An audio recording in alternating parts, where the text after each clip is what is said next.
It was already dark when Kemi stepped out of her office.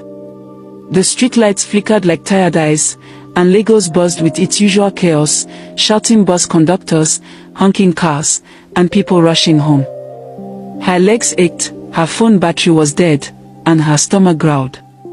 All she wanted was to get home, eat, and sleep. Last bus. Ojota. Ojota. Maryland. Maryland, a conductor shouted, hanging from the door of a yellow bus. Kemi hurried towards it. The driver's face was half hidden under his cap, but his voice was calm. "Fine girl, enter. The last seat is there." She slid into the seat beside a woman clutching a nylon bag. Kemi leaned on the window and sighed, thinking of her small rented room waiting for her. Outside, Lagos lights blurred as the bus began to move. Her eyes felt heavy. Just a short nap, she thought. Just a few minutes till we reach Maryland.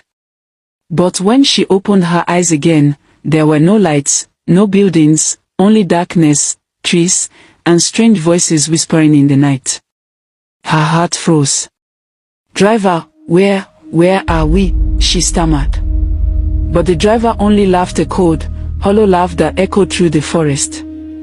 Kemi's body trembled as the bus stopped in the middle of nowhere. The cold night air beat her skin. Around her, its other passengers stood awake, confused and frightened. "Where are we?" one man asked. No one replied. The driver and conductor were gone. Only the sound of crickets filled the air. Suddenly, rough men with torches appeared from the shadows. Their faces were covered. One shouted, "Move! All of you!" They dragged the passengers out, tying their hands with ropes.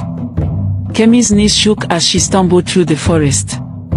After walking for what felt like hours, they reached an old wooden hut surrounded by darkness. Inside, there were mats, chains, and blood stains on the floor. A man groaned weakly in the corner. Kemi's breath caught. Then it dawned on her that she had been kidnapped. One of the men turned to them and said coldly, "You belong to us now. No one will ever find you here." Kemi's heart shattered. She whispered, "God, please help me." Kemi sat on the cold floor of the hut, her wrist tight. The smell of blood and sweat filled the air. One woman beside her sobbed quietly, another man kept muttering prayers. Kemi tried to stay calm, but fear crawled through her chest like fire. From outside, she heard laughter, the kidnappers eating and joking as if they were not monsters. One of them entered, his eyes red and cruel. "If you try to run, you die faster," he warned, slamming the door. Kemi turned to the young man beside her. "I'm Kemi," she whispered. He replied weakly, "My name is Toby. I work in a hospital." Across the room, a young lady lifted her head and said, "I am Maria. My car broke down before I took that bus." The three exchanged terrified glances. They didn't need words to know the truth, none of them might leave the forest alive. That night, Kemi couldn't sleep. Every creak, every footstep outside made her heart race. Suddenly, a loud scream pierced the night. Everyone froze. The door flew open, and two kidnappers dragged a man out, and the man was kicking and begging for his life.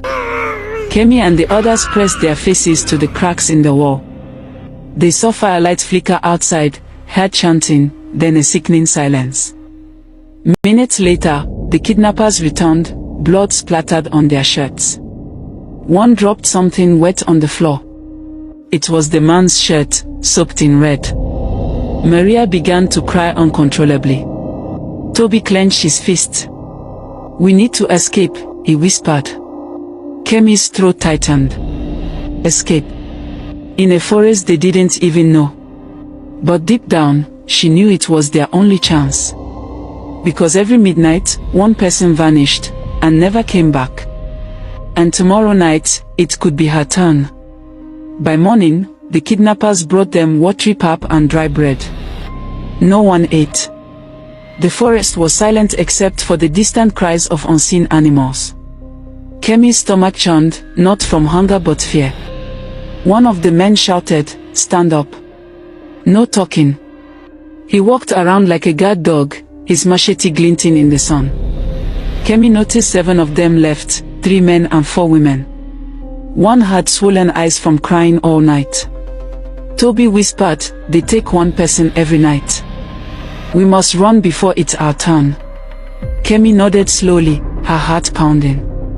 Maria looked weak but determined. That night, when darkness swallowed the hut again, they heard chanting deeper in the forest. Then came a scream, a man begging, "Please. My wife just gave birth.